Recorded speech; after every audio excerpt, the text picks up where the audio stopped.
Hoy, como ustedes saben, atravesamos una de las crisis más profundas y devastadoras de los últimos tiempos. La pandemia del COVID-19 no solo se está llevando vidas humanas, sino sueños de millones de peruanos. Y alrededor del mundo, del Perú y del mundo, por ello creemos que frente a un enemigo invisible es necesario actuar y combatir de forma responsable desde cada uno de nosotros, teniendo en cuenta la magnitud de esta enfermedad. Muchos están muriendo y no podemos ser ajenos al dolor de cada familia. No se puede esperar más. Necesitamos una respuesta inmediata frente a esta realidad, poniendo la vida por encima de todas las cosas con un sentir solidario. Es por esta razón que nos convoca a hablar con quienes más saben del tema, del problema, y entienden la situación. Nombres como la del epidemiólogo doctor Antonio Quispe, que ha destacado mucho en estas semanas, quien tiene una mirada más amplia y clara en el tema. Sin duda su aporte en este programa va a ser de carácter fundamental para poder entender que el problema radica en el medio nuestro y donde se ha dicho muchas cosas y medias verdades. Entonces, también los impactos por esta enfermedad son amplios y una de ellas tiene que ver con los casos de violencia que se han incrementado tanto en la niñez y todo el aparato familiar a raíz de estas medidas adoptadas pues, por esta pandemia. El confinamiento en ese sentido es importante conocer el problema a fondo y todo lo que representa la vulneración de derechos será fundamental y para esto es importante tener una mirada más visible desde la opinión, por ejemplo, de la directora del país de Plan Internacional, Verónica Henry, quien destaca básicamente el tema. Y Plan Internacional es una organización que queremos todos, admiramos, como todas las otras organizaciones socias, porque Plan Internacional tiene una visión muy específica contra violencia niña-adolescente y promueve anualmente el Día Internacional de la Niña, donde pone en la palestra estos temas que afectan y que a veces aparecen desconocidos. Frente a esto, yo quisiera brindar un informe, ¿no?, que ha preparado la Agencia de Noticias para la Infancia sobre la situación un poco para tener los datos, dónde está la cosa, dónde está el problema. Mucha gente dice, no, el problema está por el norte, por el sur, por Piura, no, está por el centro del país. Perdónenme, revise lo que está pasando en su barrio, revise lo que está pasando en Surco, revise lo que está pasando el crecimiento en Magdalena, Pueblo Libre. O sea, ya está aquí alrededor de nosotros. Entonces, este es un tema que implica pues el tema del programa. Es tiempo de actuar y ser parte. No se puede esperar. Vamos con el informe que ha preparado la Agencia de Noticias para la Infancia. Adelante, por favor.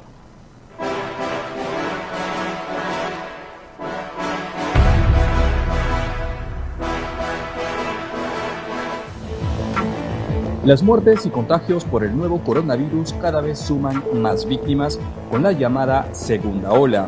Según el Ministerio de Salud, la cifra de fallecidos reportados ya superan los 41.000 y el número de contagiados se elevó a más de 1 millón.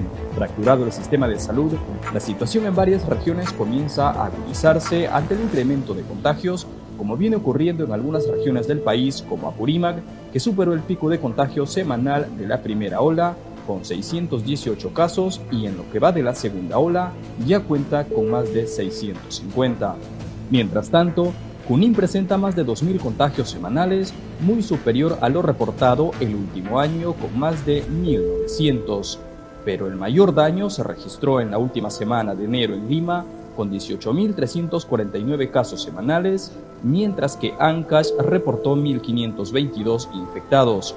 Ambas regiones están próximas a superar las cifras del 2020, que fue de 23.642 y 1.544 casos, según el mapa de calor de salud. A nivel nacional, la COVID-19 presenta una letalidad de 3.60%, lo que significaría que de cada 100 casos positivos registrados, 4 personas pierden la vida, dice el MINSA. Así, el mayor golpe por letalidad se encuentra en los departamentos de La Libertad, Lambayeque e Ica, que superan el 5% en mortalidad. Por otro lado, a nivel distrital en la capital, Surco registró durante la primera ola 696 casos semanales y ahora sobrepasa los 700. Además, Bellavista y Pueblo Libre han superado el pico reportado en la primera etapa de la pandemia, revela Salud. Los casos por la pandemia no cesan. De acuerdo a la web Open COVID, los 3 distritos de Lima que tienen la mayor cantidad de contagios semanales son San Juan del Lurigancho con 999, El Cercado de Lima con 925 y Comas 855. Mientras la situación se agrave en medio de las medidas restrictivas, muchos esperan por la ansiada vacuna contra el virus anunciada por el gobierno.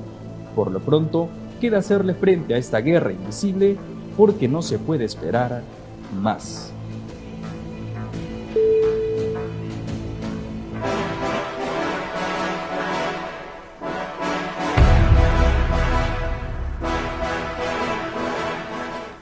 Bien, ya estamos de vuelta y pues inmediatamente damos la bienvenida a la señora Verónica Henry, directora de País de Plan Internacional, porque para nosotros es un agrado realmente tenerla con nosotros, y también Antonio Quispe, el doctor Antonio Quispe, que es epidemiólogo y catedrático de la Universidad de Ingeniería. No saben la importancia de tenerlos a ustedes el día de hoy. Evidentemente, para nosotros el tema que estamos tratando de poner es la respuesta en emergencia, el tiempo de actuar y ser parte y que no se puede esperar. Dada la situación, yo primero quisiera realmente con el doctor Antonio Quispe, denos un panorama. Estamos llegando bien, estamos manejando la pandemia. ¿Cómo es que podemos ser más parte de la respuesta que se necesita en esta emergencia? Sobre todo en la situación de nuestra infancia y nuestros jóvenes, que aparentemente no aparecen mucho en el mapa. Doctor Quispe. ¿Qué tal? Buenas tardes. Primero, gracias por la oportunidad de comunicar. La lectura y el diagnóstico no ha cambiado. Estamos camino a la peor crisis sanitaria de nuestra historia, y lo sabemos porque la peor crisis sanitaria fue la del año pasado, y esta va a ser mucho peor porque esta segunda ola va a ser mucho más, cuantitativamente hablando, mucho mayor tanto en casos como en fallecidos. ¿Qué tanto? Depende mucho de qué tanto la comunidad participe de estas medidas que ha dispuesto el gobierno, precisamente para doblar la curva, ¿no? Que es lo que todo el mundo quiere. ¿Cuándo se va a producir el pico? Y explicábamos en diferentes momentos, ¿no? El pico no es algo que suceda de manera mágico-religiosa, ¿no? Es una cosa que es el efecto de una intervención. En la medida que esta intervención se implemente y esta intervención sea efectiva, se va a producir ese doblar la curva. Y para esto el gobierno ha hecho una cosa que los científicos no recomendábamos, ¿no? Que era efectivamente lanzar una cuarentena que sea incluso más laxa que la anterior. Y lo que nos dicen las evidencias que vienen de Europa, de aquellos países que están enfrentando estas nuevas variantes y que han logrado controlarla, es que controlarla es extremadamente difícil, ¿no? Y para esto hay 2 lecciones que vienen de los países de Europa, tipo Reino Unido, Alemania. Es uno, de que el nivel de protección personal, si lo mejoras, contribuyes a interrumpir cadenas de transmisión. ¿Cómo mejoras ese nivel de protección personal? Cambiando y actualizando la recomendación de usar mascarillas de tela en la comunidad por usar respiradores. ¿Qué es un respirador? Es una KN95, una N95, una FFP2. De esta manera tú consigues un mejor sello, y este sello evita que el virus se filtre por esos huequitos que hay entre la mascarilla y la nariz, entre la mascarilla y la papada, por el costado de los cachetes, ¿no? Si no tienes los recursos para comprarte un respirador, pues usa doble mascarilla. Colócate una mascarilla quirúrgica en la base, asegúrala bien en las orejas, y encima te colocas una mascarilla de tela y te aseguras de que el seguro de nariz esté bien puesto. De esa manera tienes un nivel de protección individual mejorado. Pero, doctor Quispe, discúlpeme la interrupción. De acuerdo a su experiencia y otras entrevistas que hemos visto por usted, nos gustaría que usted nos aclare, no está llegando el mensaje realmente a las poblaciones. Y todos los días, y la semana pasada pasamos inclusive un informe donde realmente las poblaciones objetivos no estaban siguiendo las normas, no estaban siguiendo los protocolos, y por el otro lado gran parte de esto estaban poniendo realmente en riesgo. Esto es rigidez, es necesidad de una autoridad más visible, es necesidad de una confiabilidad. No hay una política de comunicación o de información. ¿Cómo analiza esto? Porque ahora la receta que nos está dando de ponernos más esto, claro, pero esto lo hemos debido, lo sabemos, no lo sabemos de ahora, esto lo sabemos de tiempo. ¿Por qué no se dijo antes? ¿Por qué no se enfatizó más en esto? Tan importante como llevar comida a los comedores, pues a lo mejor representa mejor fortalecer las necesidades preventivas, no sé. Le pregunto esto porque el chat para mí está reventando en los otros sistemas, ¿no? Bueno, para empezar con la cuarentena en sí misma, ¿no? La cuarentena que se recomienda y que funciona no es una cuarentena más laxa, tiene un apellido y el apellido es estricta. ¿Y qué significa en la práctica estricta? Fiscalizada. Entonces, si tú lanzas una norma y no la fiscalizas, termina siendo una norma que es un saludo a la bandera, ¿no? Entonces, si tú tienes que lanzar una norma y no pones penas, no la fiscalizas, no tienes una persona que ayude a controlar la implementación de la misma, terminas viendo lo que sucede en Piura, lo que sucedió en los diferentes lugares donde se lanzó las medidas de restricción que fueron las estrictas y la gente estaba en las playas, en las discotecas, en las calles, el toque de queda no se respetaba. Entonces, la medida se editó y era la correcta, ¿no? Entré en cuarentena, pero si no haces la segunda parte, que es fiscalizarla, los índices de movilidad no se alteran, ¿no? Y eso es lo que estamos viendo ahorita, y eso fue una lección de la primera ola, que cuando se implementó las restricciones, lo que tuvo que hacerse inmediatamente después fue empezar a fiscalizar hasta que los índices de movilidad empezaron a disminuir y efectivamente se notó de que empezó a doblar la curva. Pero ¿cuánto tiempo pasó desde que se implementó la cuarentena nacional hasta que se vio doblar la curva? Pasaron 3 meses. Entonces, si tú ahora, con un virus mucho más contagioso, quieres doblar la curva, pues el esfuerzo que tienes que hacer no es menos que el anterior, es literalmente el doble o el triple del anterior. Entonces, si no entendemos eso, lo que va a pasar en las próximas semanas es que los conteos de fallecidos por día van a superar los 1.000, luego van a superar los 2.000. Claro, ahora lo que es importante, sí, mire, doctor Quispe, tenemos ya una serie de preguntas que nos han hecho los medios de comunicación de regiones y de aquí de Lima. Y vamos a retomar este tema, pero es muy claro, como usted lo dice, llamar la atención. El tema de la pandemia no está en Iquitos, no está en Piura, ya está en Pueblo Libre, está en Miraflores, está en Surco, porque los datos que estamos viendo están cada vez más cerca. Y realmente hoy en la mañana vimos algunos noticieros en las cuales en la zona de la playa hemos visto a mucha gente sin máscara, sin protocolos, sin cumplir necesariamente los protocolos. Entonces creo que es un momento de llamarnos la atención. Déjeme pasar en este momento a hacer una pregunta y luego paso para la pregunta de los medios con ustedes. Yo quería primero que nada saludar a la doctora Verónica Henry, darle realmente la bienvenida, Verónica, de estar aquí con nosotros. Verónica Henry es directora de País de Plan Internacional, se ha desempeñado durante más de 25 años en las áreas de cooperación internacional y derechos humanos de esto. Nosotros hemos tenido mucha relación, mucho contacto, Verónica, con Plan Internacional, inclusive ha sido parte del trabajo, del esfuerzo conjunto, de cursos de capacitación contra violencia, y te doy realmente la bienvenida de poder estar nuevamente juntos y en contacto.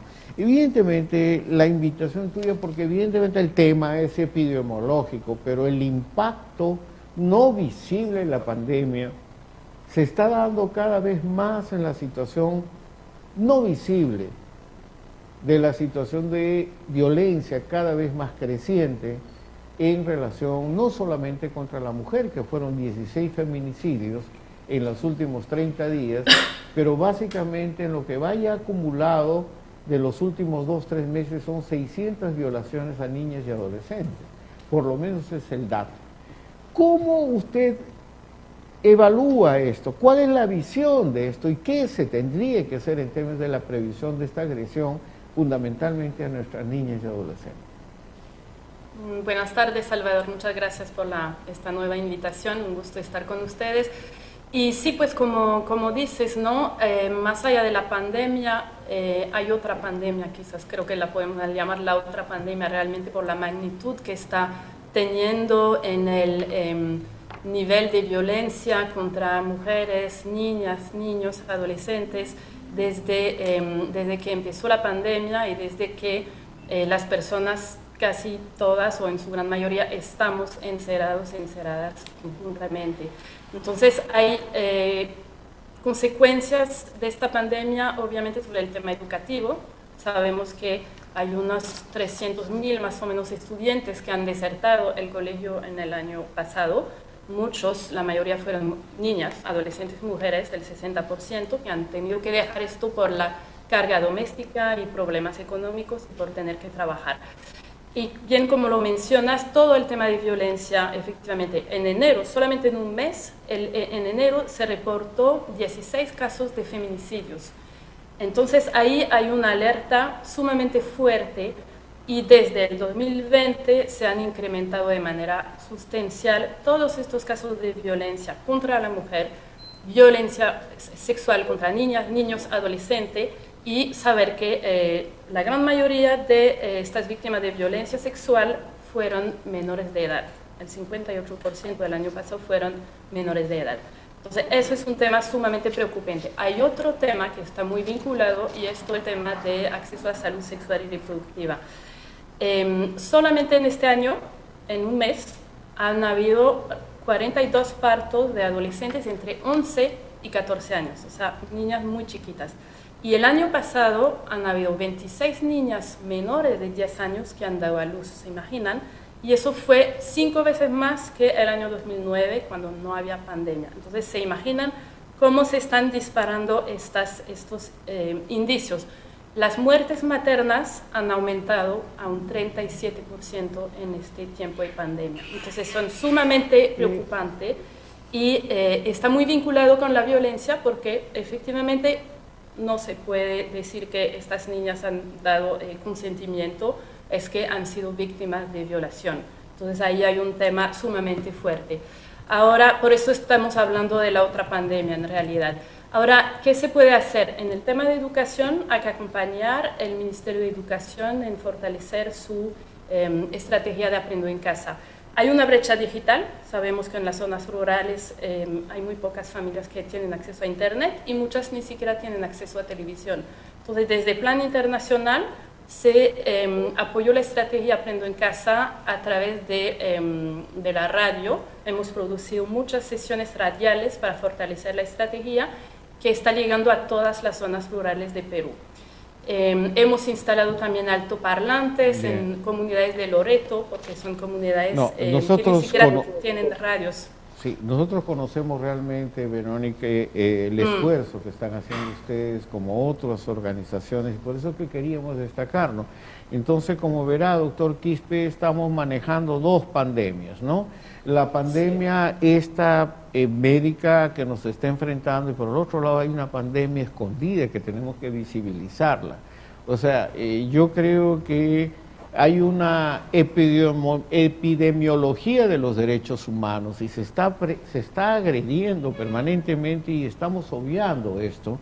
Y creo yo que es importante ponerlo de manifiesto. Miren, tengo preguntas para ustedes que ya nos llegaron. De la República, yo agradecería el tiempo de respuesta. La República pregunta, en realidad esta pregunta es básicamente para el doctor Quispe.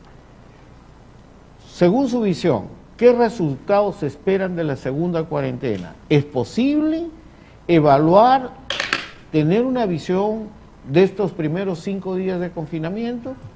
¿Qué haría? ¿Qué recomendaría, doctor Quispe? Bueno, para empezar hay que entender que el primer impacto de este confinamiento no es producto del confinamiento, sino producto del desorden que ha habido antes del confinamiento. Entonces, si tú te pones a pensar en términos epidemiológicos, lo que queríamos promover era que la gente evite contactos cercanos y continuos en ambientes cerrados y concurridos, y es como si hubiéramos hecho a propósito todo lo que esté en nuestras manos para incentivar la transmisión lejos de controlarla. ¿Cómo lo hemos hecho? Facilitando los viajes interprovinciales de las zonas de riesgo extremo a las zonas de alto riesgo y riesgo moderado. Y no solamente eso, sino que hemos empaquetado a los peruanos y peruanas que han salido en masa fuera de Lima en unos buses que son ambientes cerrados y concurridos, que no tienen distanciamiento en contactos cercanos y continuos, en viajes de 4, 6, 8, 18 horas. Y no solamente eso, sino que en cualquier país civilizado, cuando tú llegas a destino, inmediatamente te ponen en aislamiento para que no contagies a nadie. Acá no hemos hecho absolutamente nada de eso. Entonces, el primer impacto de la cuarentena va a ser una aceleración tipo niveles, tipo lo que pasó en diciembre, que era lo que ese caldo de cultivo en el cual se diseminó esas nuevas variantes, como precisamente porque se facilitaron las reuniones sociales, las fiestas de Año Nuevo, etcétera, etcétera, y el impacto de esto se pudo ver 3 semanas después. Doctor Quispe, de los muertes. Porque están escribiendo por chat, y yo les agradecería tomar atención también al chat, estamos hablando de que usted no tiene una previsión positiva todavía del impacto, los resultados que se están dando de la pandemia.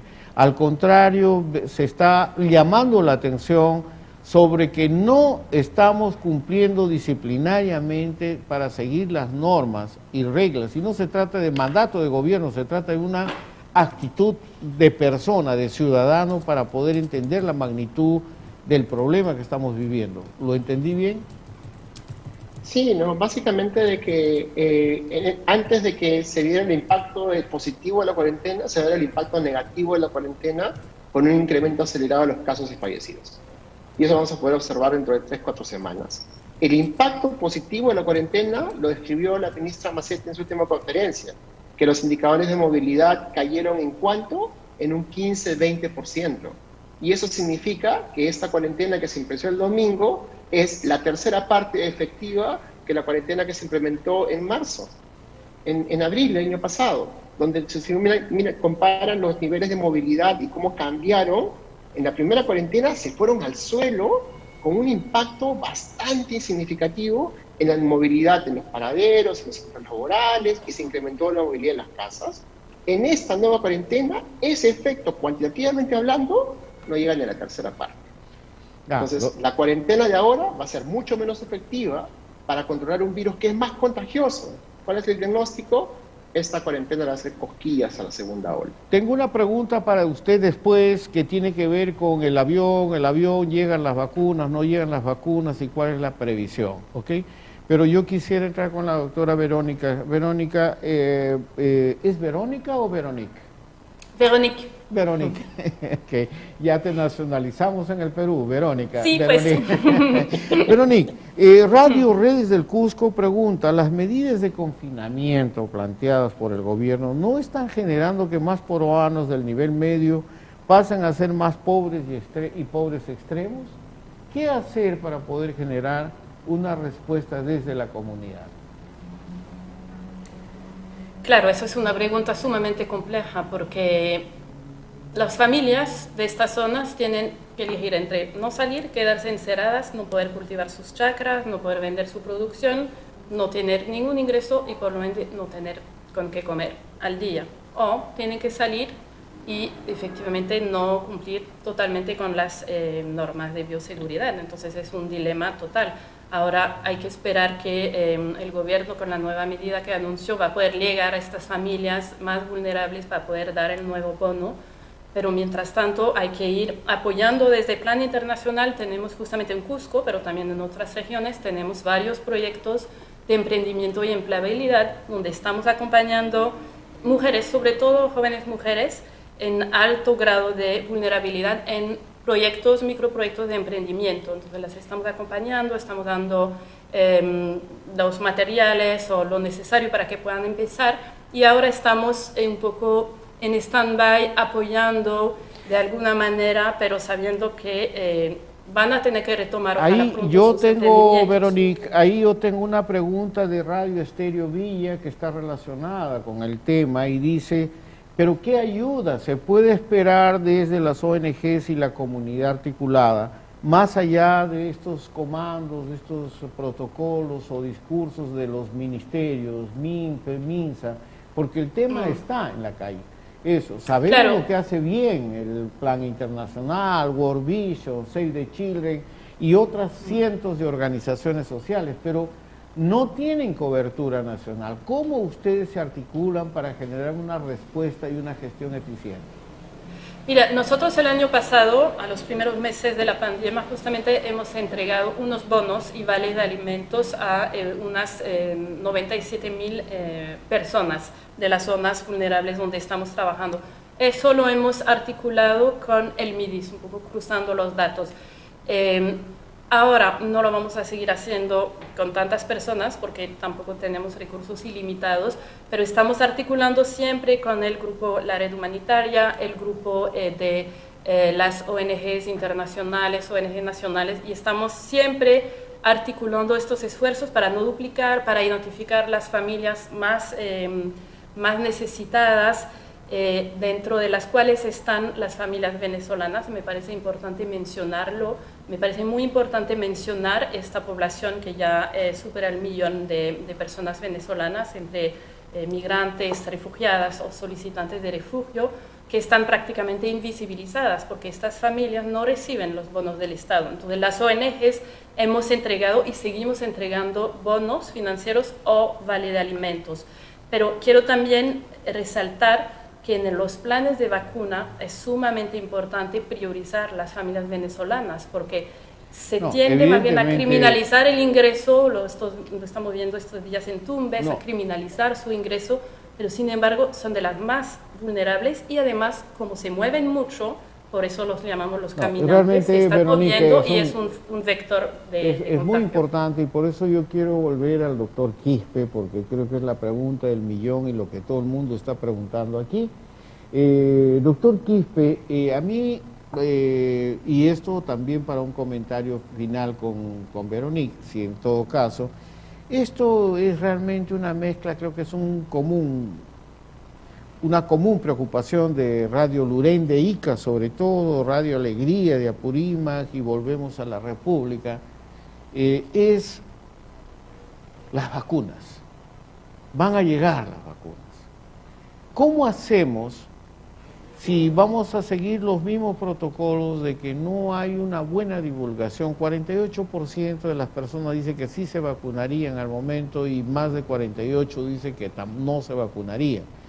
El tema no es que lleguen las vacunas y que llegue el avión, el tema es saber cómo la población va a estar informada para poder vacunarse.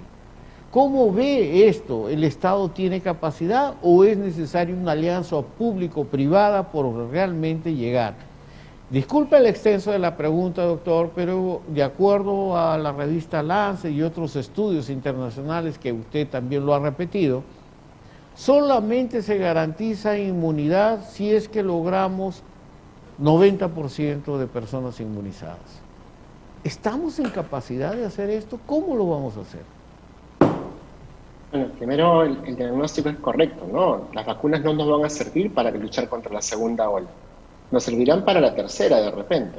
¿Y por qué? Porque si uno contabiliza las vacunas que van a llegar en estos primeros meses, que es los meses en que nos necesitamos verdaderamente, a las justas llegan suficientes para poder vacunar a la primera línea. ¿Y quiénes son la primera línea? Son los profesionales de la salud que están atendiendo a los pacientes en todos los hospitales y centros de salud.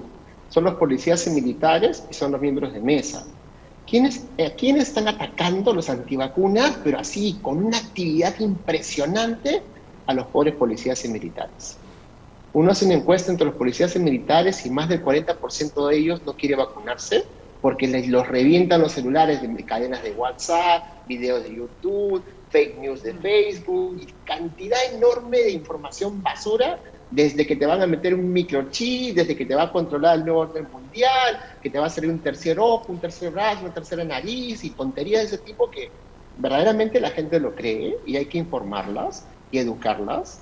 Entonces, luchar contra la infodemia, que es esta epidemia de mala información, requiere tener comunicadores que sepan comunicar, y el gobierno está jalado en comunicación. Entonces, ¿cómo podemos luchar contra una infodemia si los interlocutores, que son las autoridades de gobierno, no saben comunicar? Y ver el ridículo que hace el presidente Sagasti en sus primeras conferencias, las metidas de pata de sus ministros, y tanta información que sale del gobierno contradiciéndose a sí mismo, que las vacunas llegan en enero, no, que ya no llegan en enero, que a mitad de febrero, no, que el avión, no, que ahora más tardecito, que ya, y así sucesivamente. Es realmente jalada los cabellos, pero no hay otra forma de decirlo, ¿no? Entonces, en ese escenario, en que tienes un gobierno jalado de comunicación, esperar que tenga la capacidad para poder hacer una mejor distribución de las vacunas, viendo cómo sufren los países ricos del mundo, que no llegan a tasas de vacunación ni del 1% de su población en 3 meses, es verdaderamente, por decirlo mucho, inocente. Entonces, ¿cuál es la mejor proyección que se tiene de que el Perú alcance el 90% de vacunación? El 2024.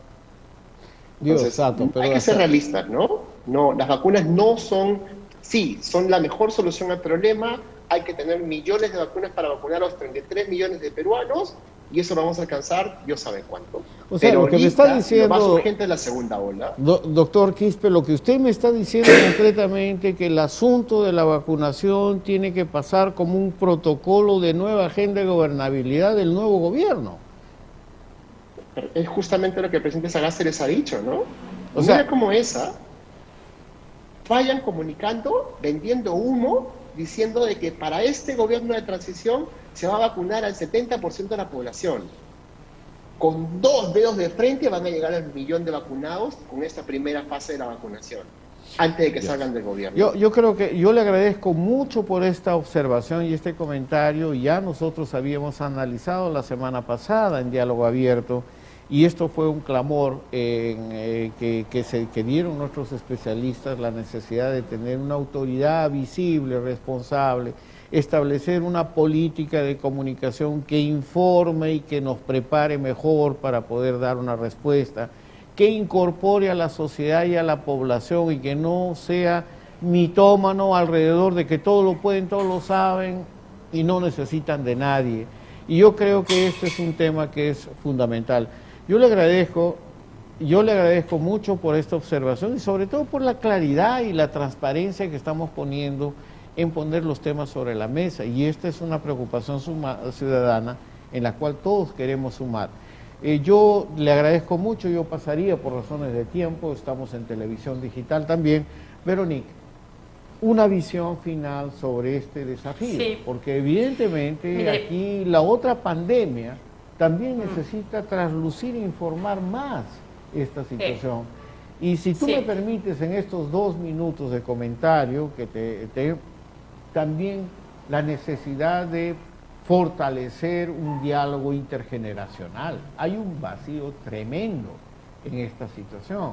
El ejército de niños y niñas que llegan a este año ya sin tener cómo trabajar, qué hacer y qué decidir, se incrementa y están cada vez más expuestos. ¿Cuál sería el mensaje tuyo pensando en la otra pandemia? Fíjate que estoy con el doctor Quispe por un lado y también contigo, y yo creo que estoy muy flanqueado en términos de esta respuesta. Verónica. No, gracias, Salvador. Yo creo que lo que mencionó el doctor Antonio sobre la infodemia, yo no conocía este término, pero me parece muy apropiado, es sumamente importante, porque la infodemia, que sea sobre el tema sanitario, yo creo que ahí la sociedad civil, nosotras las ONGs, podemos cumplir un papel sumamente importante. ¿Por qué? Porque estamos presentes en muchas comunidades apartadas de zonas rurales donde el Estado llega muy poco. Entonces ahí podemos colaborar con toda la información verdadera, científica, para poder justamente difundir estos mensajes de cómo protegerse mejor. Aquí hay algo que también me parece importante en estos momentos, es fortalecer la difusión de esta información a niños, niñas y adolescentes. Porque la primera ola, el año pasado, pensábamos que los niños, niñas eran asintomáticos, no se tomaron como tanto en cuenta, pero ahora vemos que está incrementando, entonces están en riesgo, aparte de ser vector, obviamente.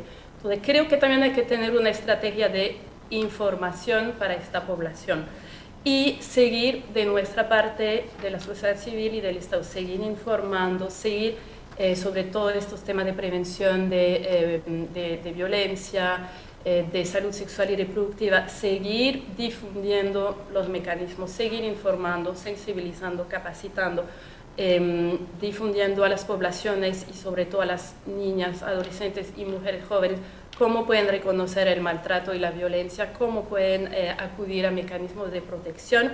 Y otra cosa que es sumamente importante, creo, es cómo cubrimos la brecha digital, porque si sabemos que apenas el 6% de familias en zonas rurales tiene acceso a Internet, entonces, ¿cómo hacemos llegar la información a toda esta población que representa una parte muy importante del país? ¿Cómo les vamos a enviar todas estas informaciones? Nosotros ya lo estamos haciendo con distintas maneras, con radios comunitarias, con WhatsApp, tenemos un montón de grupos de jóvenes, de movimientos juveniles en todas las regiones donde estamos, pero eso hay que seguirlo haciendo. Y yo agradezco mucho al doctor Antonio por darnos esta visión, aunque trágica y pesimista, pero creo que es muy importante los aportes que desde las ONGs podemos hacer y estamos a disposición realmente para poder colaborar en este sentido. Y te agradezco mucho, Veronique, realmente el tiempo siempre para estas cosas es, pero ustedes saben muy bien que esta plataforma queda abierta y yo diría que es una respuesta realista a lo que está haciendo y nosotros necesitamos realmente, doctor Quispe, tener estos insumos que nos hablen, nos digan cuál es la realidad, no es que miénteme que yo gusto, no es eso. Y hay que juntos, Veronique, doctor Quispe, están invitados al Grupo Impulsor de Inversión en la Infancia. Hacemos lo posible con nuestra plataforma de comunicación, socializar información, socializar conocimiento, yo creo que eso es bueno, hay que combatir la infodemia. Y les cuento una cosa, la red de medios que ya nos están acompañando, inclusive están pidiendo algunos cursos de incidencia para poder entender cierta terminología, ciertos aspectos y a los cuales seguramente los vamos a invitar. Gracias, doctor Quispe, gracias, Veronique. Ha sido realmente un placer enorme estar con ustedes y yo realmente les agradezco también nuevamente por la enorme participación que ha habido en las plataformas con preguntas y respuestas. Sí, la última, María Rosales nos dice, ¿dónde podemos acceder a los datos de números de niñas menores de edad? Independientemente del informe que daremos en Salgalú Comunicación, estoy seguro que en la página web del Plan Internacional también lo pueden encontrar. Muchísimas gracias y nos vemos de todas maneras la próxima semana. Gracias a ustedes. Gracias. Muy amable. Hasta luego. Hasta luego. Gracias.